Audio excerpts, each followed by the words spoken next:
Is my boyfriend gay or just the biggest asshole? I am in a 2 years relationship that seems to going to a serious way. Exchange rings. We used to go to the same school and we were friends before becoming partners. At the beginning our relationship was kind of romantic, but now it seems he 29 takes me for granted.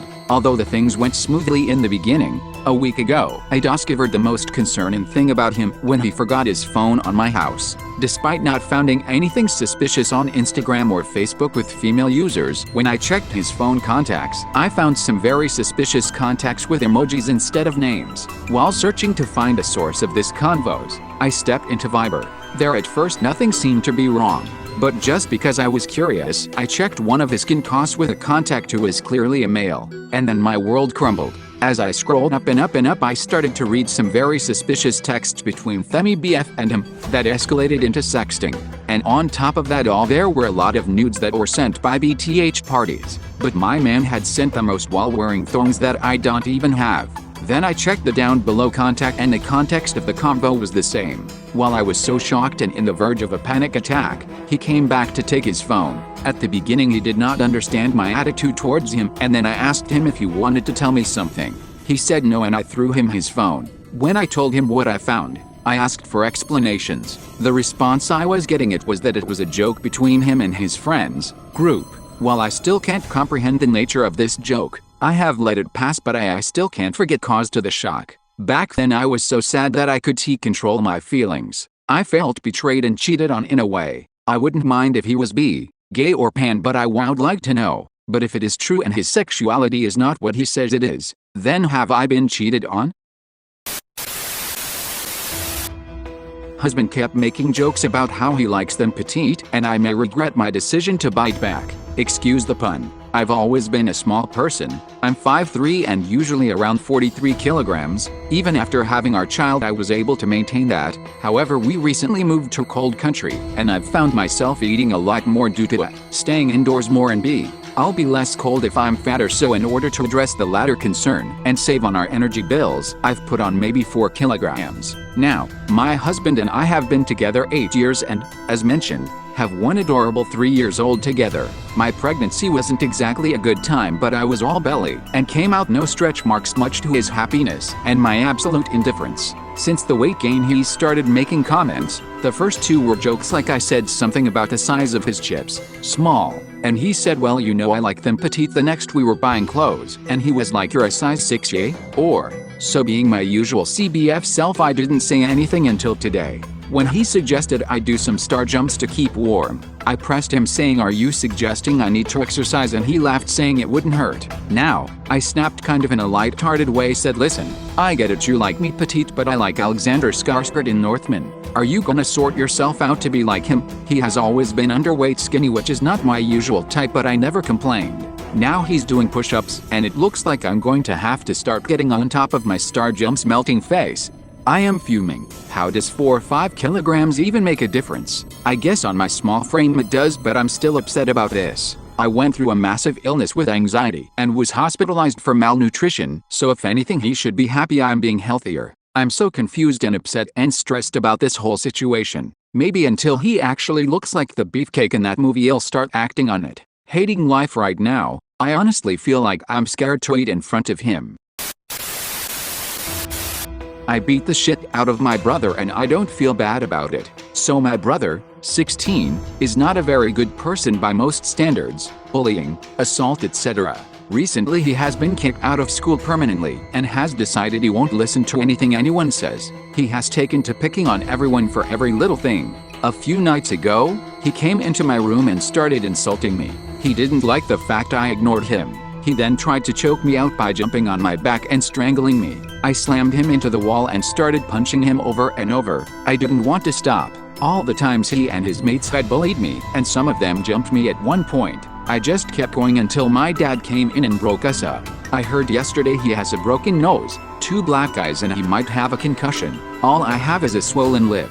I am so proud that I finally stood up to him. All I've wanted for ages is to see him bleed. He is a parasite who has put himself on everyone because he fucked his life up and wants to piss other people off. He has told me many times he would beat my ass if I did anything to him, and it's so satisfying hearing he is in pain the second I can. He is getting disowned and cut off. No one will speak to me even though it was self-defense. He had too many warnings and took it too far.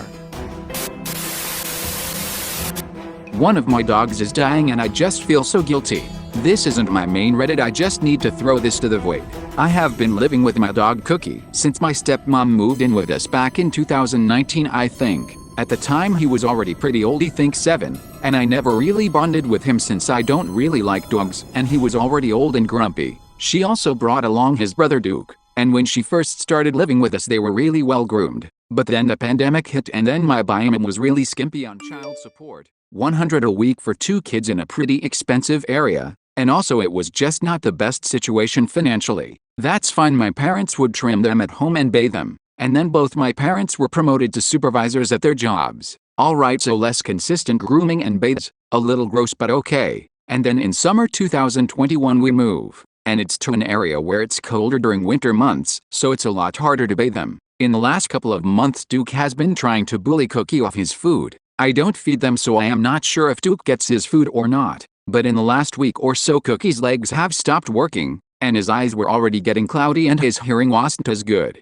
He was whining outside tonight cause he couldn't get back inside through the doggy door, so I got to pick him up and bring him back in. And he's so fucking skinny and I just feel horrible for him. I just wish he would have let me handle him so I could have bathed him and trimmed his hair more. And now he's just dying matted and confused cause he can't fucking see, and I'm so sorry Cookie.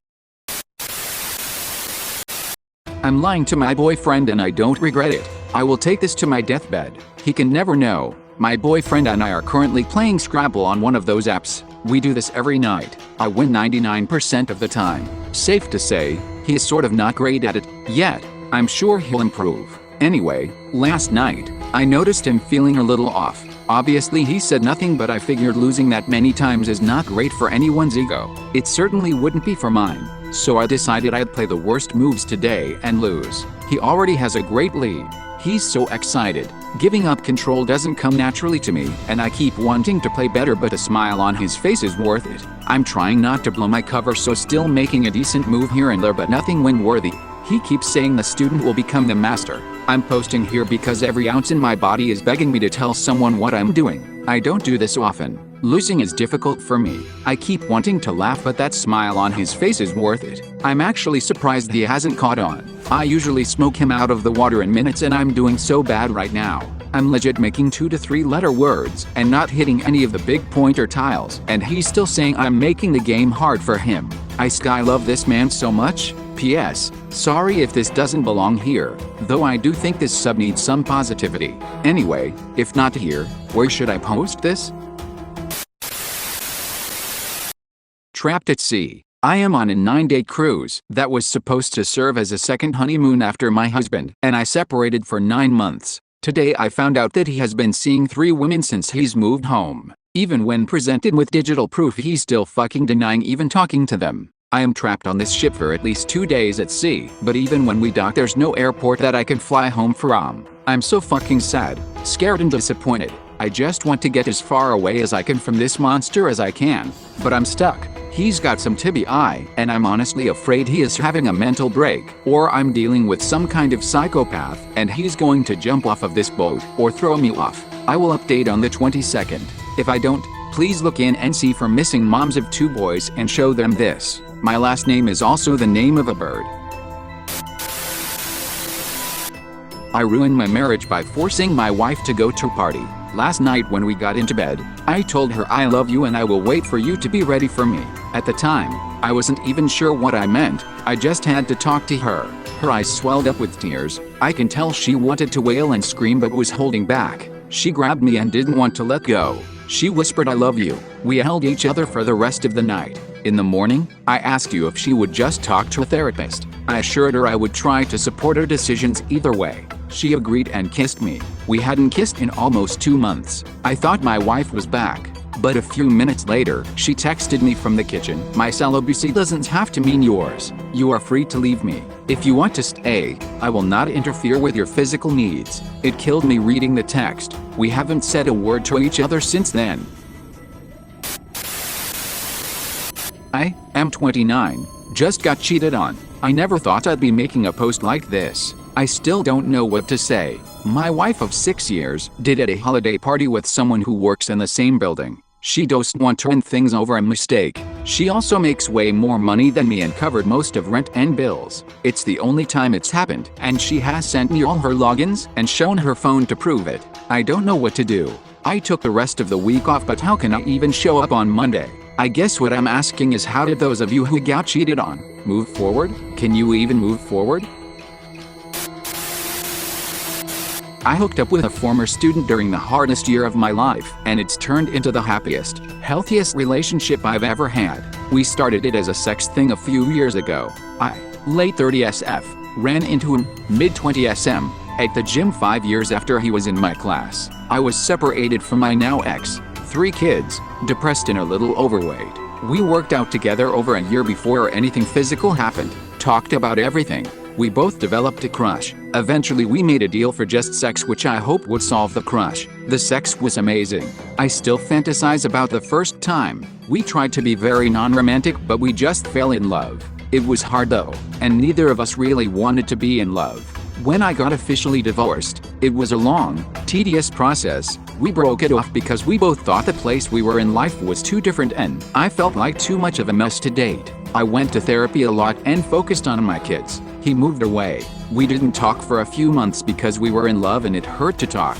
We tried dating other people. A little over a year ago he was in town and we agreed to hang out as friends, with mutual friends. We stayed late talking. Could not resist touching. We tentatively agreed to try again, and this time we didn't pretend it wasn't a relationship. It's still hard sometimes, but considering I am older, make way more money, I'm way more secure in my career, have kids, it's honestly pretty easy. We talk about everything, we put each other first, we're patient, we apologize if we mess up, we have a level of intimacy in sex that I didn't know existed. I can't decide if I'm delusional or lucky sometimes, but I'm so very happy and I feel sexy and loved.